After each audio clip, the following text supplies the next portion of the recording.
नमस्कार मित्रांनो. आज आपण अशी आगळीवेगळी घटना पाहणार आहोत, जी ऐकून तुमच्या पायाखालची जमीनच हादरून जाईल. आपण आत्तापर्यंत अशा बऱ्याच घटना पाहिल्यात, ज्यामध्ये पुरुष आपली वासना भागवण्यासाठी महिलांवर अत्याचार करतात. पण आजच्या घटनेत दोन महिलांनी मिळून आपली वासना भागवण्यासाठी एका पुरुषाला बळी बनवला आहे. घटना शेवटपर्यंत पहा, नक्कीच तुम्हाला आवडेल. चला तर मग सुरू करूया सुरुवातीपासून. राजस्थान राज्यातील अलवर जिल्ह्यामध्ये एका छोट्याशा गावात राधिका नावाची एक विधवा तरुण महिला राहत होती.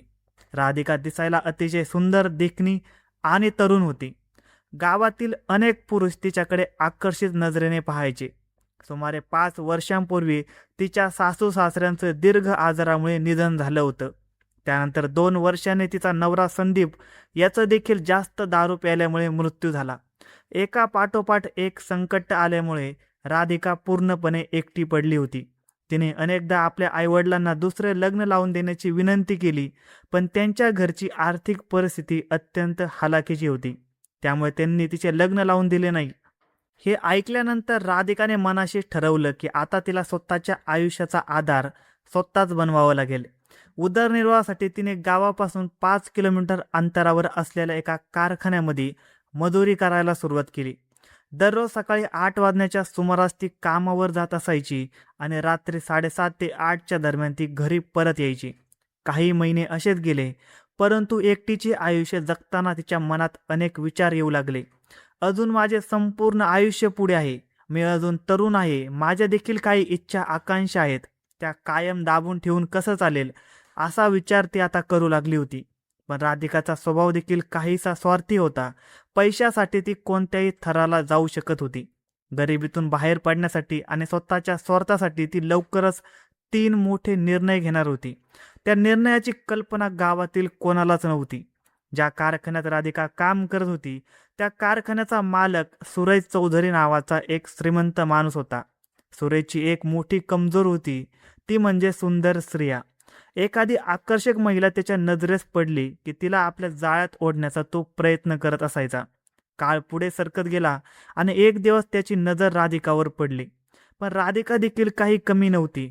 तिला पैशांची गरज होती आणि स्वतःच्या फायद्याचा विचार तिच्या मनात सुरू होता. काही दिवसांनी 5 एप्रिल 2026 ही तारीख आली. सकाळी 8:30च्या सुमारास राधिका नेहमीप्रमाणे डबा घेऊन कारखान्यामध्ये पोहोचली आणि ती तिच्या कामामध्ये व्यस्त झाली. थोड्याच वेळात कारखान्याचा मालक सुरेश तिथं आला. त्याने पाहिलं की राधिका अत्यंत मेहनतीने काम करत होती, पण त्या दिवशी त्याचे लक्ष तिच्या कामापेक्षा तिच्या सौंदर्याकडेच अधिक गेलं. मनातच तो म्हणाला की ही तरुण आणि सुंदर स्त्री माझ्या जवळ आली तर. तो थेट राधिका जवळ गेला आणि तिला म्हणाला की राधिका, मला तुझ्यासोबत थोडं महत्त्वाचं बोलायचं आहे. राधिकाने शांतपणे उत्तर दिलं, साहेब, मला देखील तुमच्यासोबत एक महत्त्वाची गोष्ट बोलायची आहे. मला घरासाठी तातडीने 5,000 रुपयांची गरज आहे. सुरेश हसला. तो म्हणाला की ठीक आहे, मी माझ्या केबिनमध्ये जातो. 10 मिनिटांनी तू तिकडे ये, तुझ्याशी बोलू आणि पैशाची देखील व्यवस्था करतो. असे म्हणत सुरेश आपल्या केबिनमध्ये निघून गेला. सुमारे 10-15 मिनिटांनी राधिका देखील काम सोडून हसत मुखाने तिच्या केबिनमध्ये गेली. दोघांमध्ये बोलणं सुरू झालं. सुरेश म्हणाले की राधिका, तू अजून खूप सुंदर आणि तरुण आहेस. पुन्हा लग्न का करत नाही? राधिका हळू आवाजात म्हणाली, बहुतेक माझ्या नशिबात संसाराचं सुखच नाही.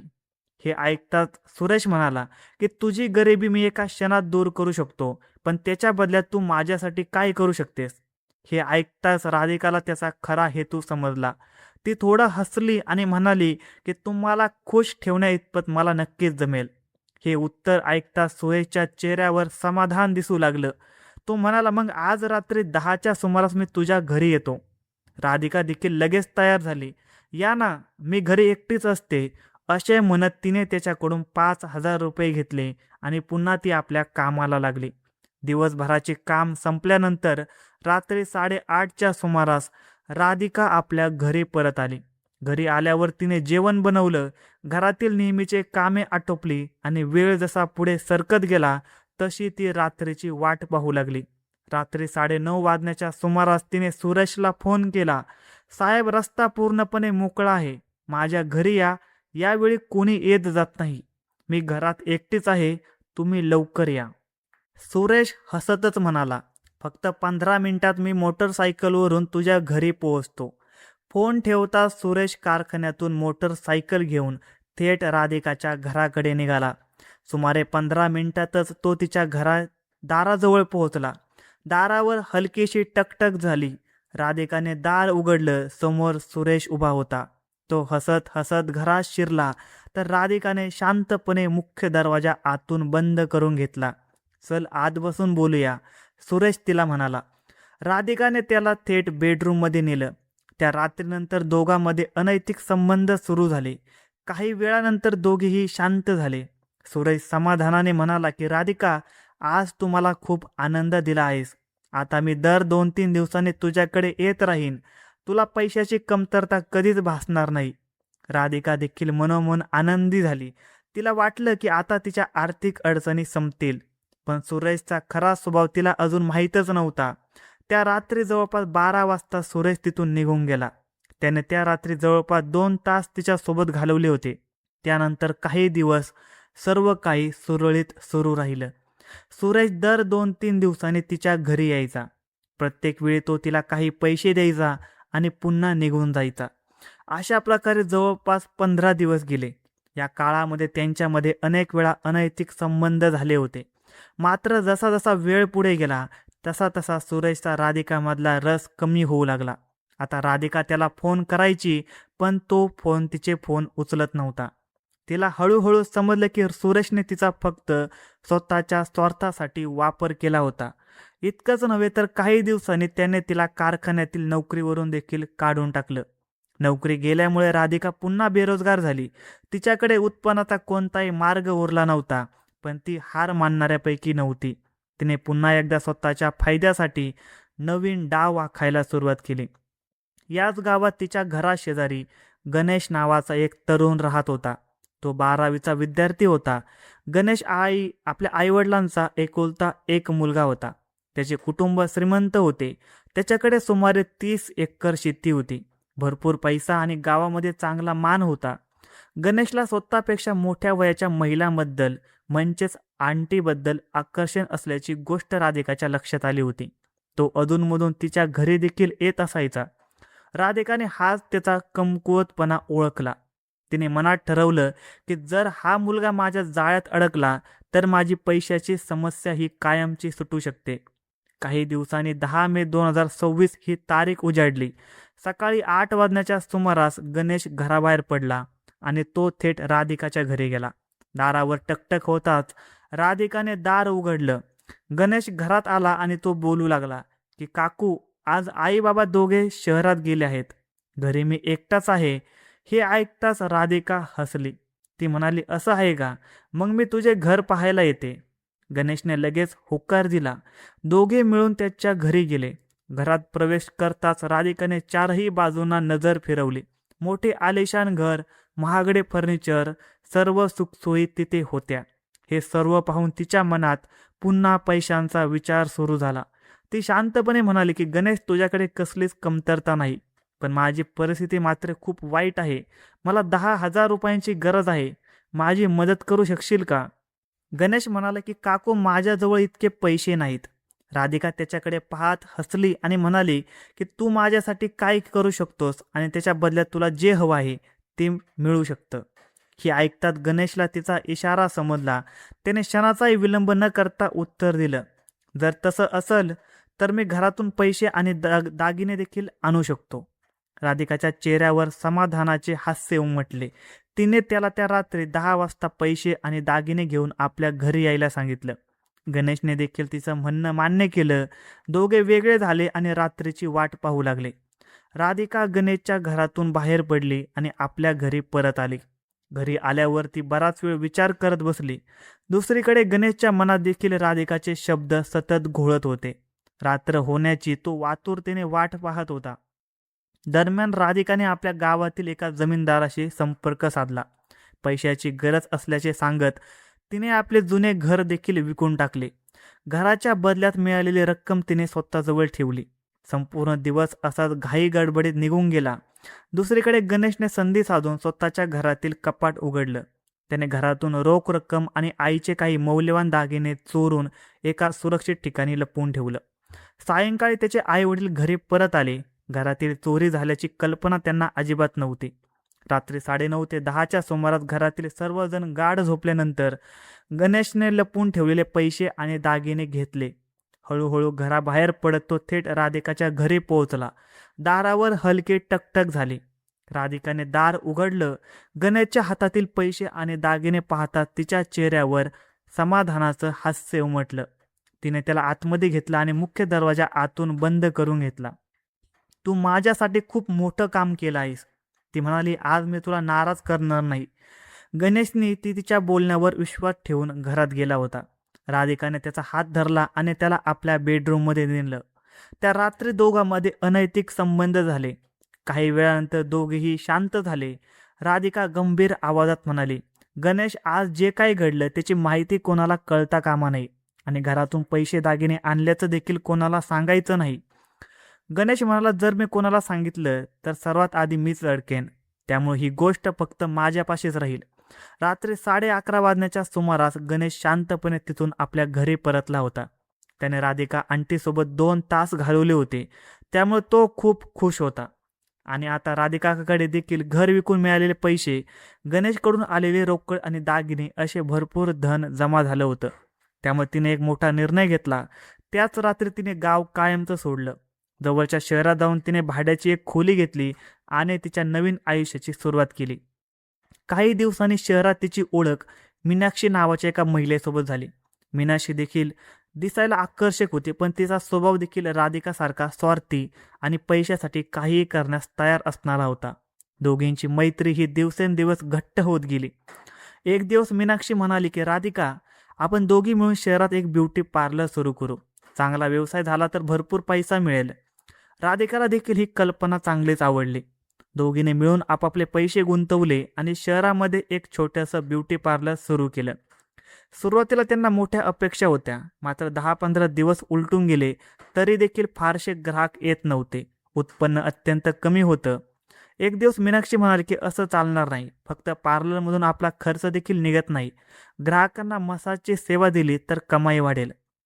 राधिकाने लगेच होकार दिला. त्यानंतर दोघींनी ब्युटी पार्लरमध्ये मसाजची सेवा सुरू केली. हळूहळू ग्राहक वाढू लागले. त्यांचा व्यवसाय चांगला चालू लागला. पैशांचा ओघ वाढत गेला. दोघींची आर्थिक परिस्थिती आता सुधारू लागली. पण पैसा वाढला तसतसे त्यांचे वागणे देखील बदलू लागले. रात्री दुकान बंद होण्याच्या सुमारास त्या दोघी पार्लरमध्ये बसून दारू पिणे, मौजमजा करणे आणि बेफिकीर आयुष्य जगू लागल्या. त्यांना वाटत होतं आता त्यांच्या आयुष्यात कोणतीच अडचण उरलेली नाही. पण त्यांना कल्पना नव्हती की काही दिवसात त्यांच्या आयुष्यात अशी घटना घडणार होती जी त्यांचे संपूर्ण आयुष्य उद्ध्वस्त करणार होती. काही दिवस असेच निघून गेले. 10 जून 2026 ही तारीख उजाडली. संध्याकाळचे 7:30 वाजले होते. राधिका आणि मीनाक्षी दोघीही आपल्या ब्युटी पार्लरमध्ये बसून बिअर पीत गप्पा मारत होत्या. काही वेळातच त्यांच्या बिअरच्या बाटल्या संपल्या. मीनाक्षी म्हणाली की, राधिका, बिअर तर संपले आहे, अजून आणूया का?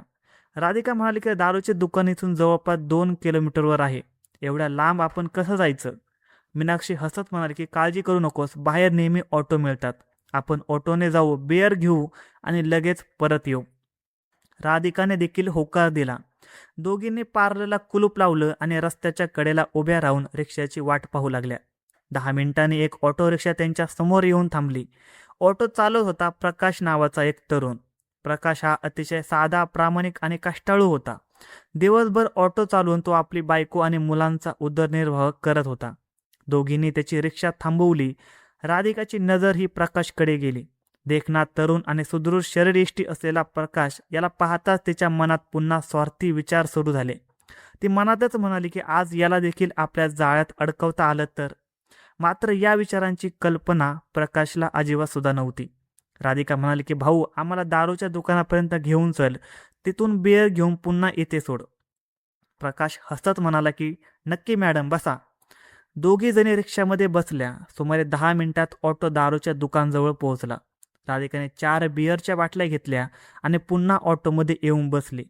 परतीच्या प्रवासात मात्र तिची नजर सतत रिक्षाच्या ड्रायव्हर प्रकाशवरच होती. तिच्या मनात काहीतरी वेगळाच प्लॅन तयार होत होता. थोड्याच अंतरावर जात असताना तिला एक मेडिकल स्टोअर दिसलं.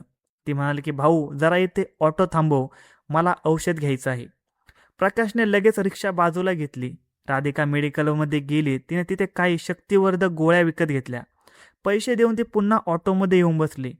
प्रकाशने पुन्हा ऑटो रिक्षा सुरू केली. 10 मिनिटांनी ते पुन्हा ब्युटी पार्लर समोर आले. राधिका आणि मीनाक्षी घाईघाईने खाली उतरल्या. त्या मुद्दाम भाडे न देता थेट पार्लरचे कुलूप उघडून आतमध्ये गेल्या. प्रकाशने त्यांना आवाज दिला की मॅडम माझे भाडे, पण दोघींनी जणू काही ऐकलंच नाही.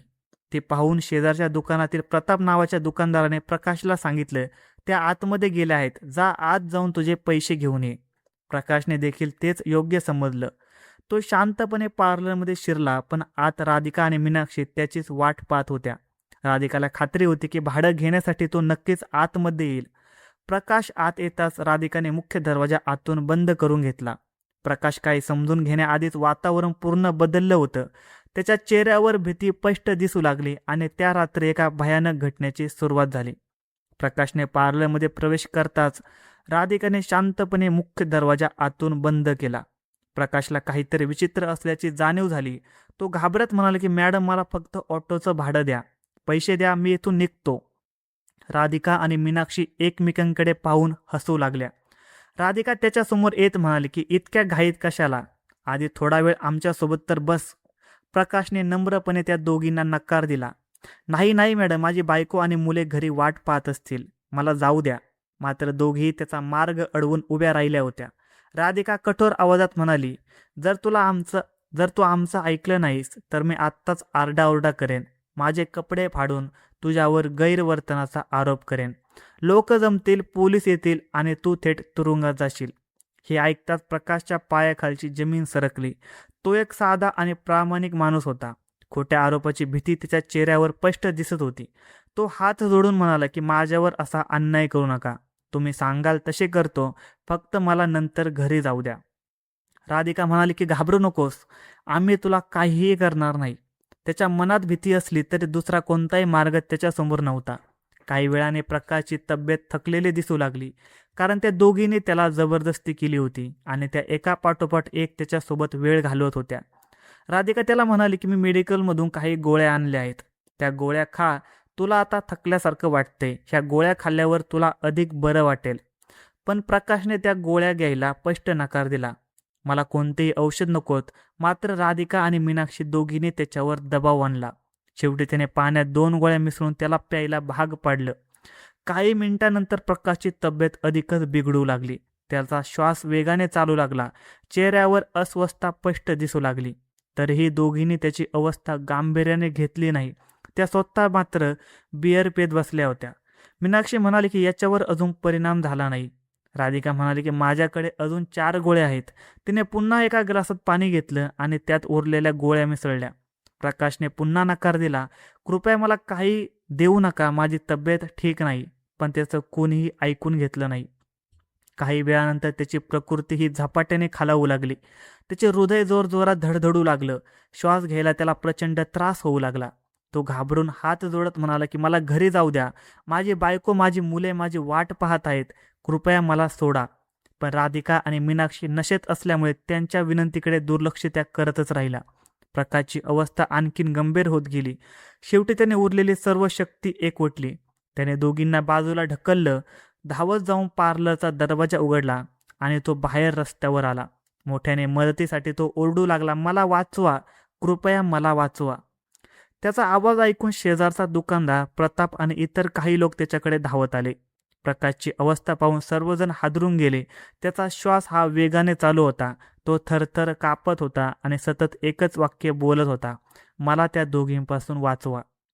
प्रतापला परिस्थिती गंभीर असल्याचं लक्षात आलं. त्याने लगेच जवळच्या पोलीस ठाण्यात फोन करून संपूर्ण घटनेची माहिती दिली. काही वेळातच पोलीस घटनास्थळी दाखल झाले, परंतु पोलीस येईपर्यंत प्रकाशची प्रकृती आणखी खालावत चालली होती. वैद्यकीय मदत मिळण्यापूर्वी त्याचा दुर्दैवी मृत्यू झाला. घटनास्थळी उपस्थित असलेले सर्वजण हादरून गेले. पोलिसांनी तात्काळ परिसर ताब्यात घेतला. प्रकाशचा मृतदेह पंचनामा करून पुढील तपासासाठी रुग्णालयात पाठवण्यात आला. त्यानंतर पोलिसांनी घटनास्थळी उपस्थित लोकांची चौकशी सुरू केली. दुकानदार प्रतापने संपूर्ण प्रकार पोलिसांना सांगितला. तो म्हणाला की या दोन्ही महिला ऑटोचं भाडं न देता मुद्दाम त्यांच्या ब्युटी पार्लरमध्ये गेल्या होत्या. मी प्रकाशला त्याचे पैसे घेण्यासाठी पार्लरमध्ये जायला सांगितलं. जवळपास 2 तासानंतर तो घाबरलेल्या अवस्थेत बाहेर आला. तो सतत मदतीसाठी ओरडत होता आणि काही क्षणातच तो खाली कोसळला. प्रतापचा जबाब ऐकल्यानंतर पोलिसांनी तात्काळ राधिका आणि मीनाक्षीला ताब्यात घेतलं. दोघींनी पोलीस ठाण्यात नेऊन सखोल चौकशी करण्यात आली. सुरुवातीला दोघीही वेगवेगळ्या गोष्टी सांगत होत्या, परंतु पोलिसांनी पुरावे आणि प्रश्नाचा भडीमार सुरू ठेवल्यानंतर त्यांचा आत्मविश्वास हा ढासळू लागला. सर्वप्रथम राधिकाने संपूर्ण घटनाक्रम कबूल केला. तिने गावातील आयुष्य, सुरेशसोबत झालेली ओळख, त्यानंतर घडलेल्या घटना, गणेशकडून पैसे आणि दागिने मिळवण्याचा प्रकार, शहरात येऊन ब्युटी पार्लर सुरू करणे आणि अखेरीस प्रकाशसोबत घडलेली घटना सर्व काही पोलिसांसमोर सांगितलं. मीनाक्षीने देखील चौकशी दरम्यान आपली भूमिका मान्य केली. दोघींच्या कबुली जबाबानंतर पोलिसांनी त्यांच्याविरुद्ध आवश्यक कलमाखाली गुन्हे दाखल करून न्यायालयात आरोपपत्र दाखल करण्याची प्रक्रिया सुरू केली. पुढे न्यायालयात नेमकं काय घडलं, दोघींना कोणती शिक्षा झाली याचा अंतिम निर्णय न्यायालय देणार होतं. मात्र एका निष्पाप आणि कष्टाळू रिक्षा चालकाचा जीव या संपूर्ण घटनेमध्ये गेला होता. धन्यवाद मित्रांनो. आजची क्राईम स्टोरी तुम्हाला कशी वाटली हे आम्हाला कमेंट सेक्शनमध्ये नक्की कळवा आणि चॅनलवर नवीन असाल तर चॅनलला सबस्क्राईब करायला अजिबात विसरू नका.